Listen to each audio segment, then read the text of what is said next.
पहलगाम हमला सिर्फ एक आतंकी घटना नहीं थी, ये एक जियोपॉलिटिकल शतरंज की चाल है जिसमें खिलाड़ी हैं पाकिस्तान, मास्टरमाइंड है चीन और अफसोस किनारे खड़ा है भारत का ही एक वर्ग, विपक्ष। ऐसा कहने की वजह आगे जान जाएंगे। हमले के बाद वैसे तो सेना को फ्री हैंड दिया जा चुका है, दुनिया भर में पाकिस्तान पर डिप्लोमेटिक प्रेशर बनाया जा रहा है, तीनों सेनाएं अलर्ट पर हैं।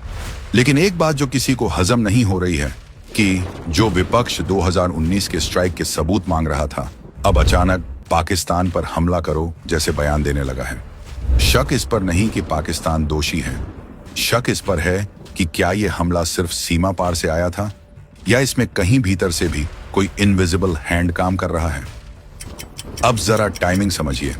मोदी सरकार ग्लोबल मंचों पर लगातार मजबूत हो रही है, पाकिस्तान आर्थिक रूप से दिवालिया है, चीन की BRI लड़खड़ा रही है, CPEC ठप पड़ा है, इंडो पैसिफिक में भारत एक मजबूत खिलाड़ी बन चुका है, अमेरिका ने चीन पर 245% टैरिफ लगाकर उसकी मैन्युफैक्चरिंग को झटका दिया है और अब कंपनियां भारत की ओर रुख कर रही हैं।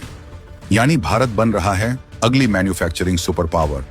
और यही बात चीन और पाकिस्तान को सबसे ज्यादा खटक रही है और शायद विपक्ष को भी।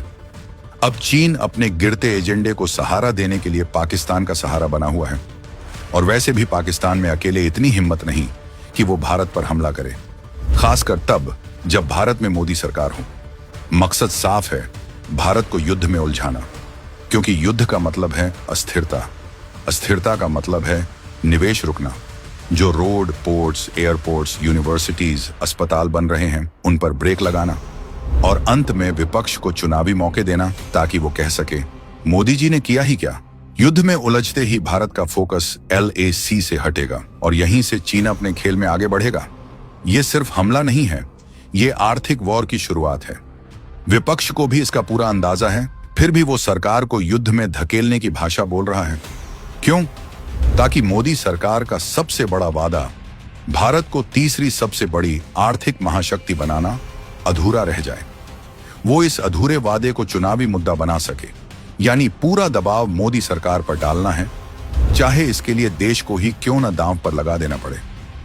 लेकिन उन्हें याद रखना चाहिए, ये वही सरकार है जिसने उरी के बाद सर्जिकल स्ट्राइक की, पुलवामा के बाद एयर स्ट्राइक की और हर बार जमीन पर जवाब दिया, बिना हो हल्ले के, बिना राजनीति के। भारत बदला जरूर लेगा, लेकिन अपनी मर्जी से, अपनी टाइमिंग पर और अपने मैदान पर। यह युद्ध का शंखनाद नहीं है, ये चुपचाप फतह की तैयारी है। इस बार भारत शिकार नहीं, शिकारी है।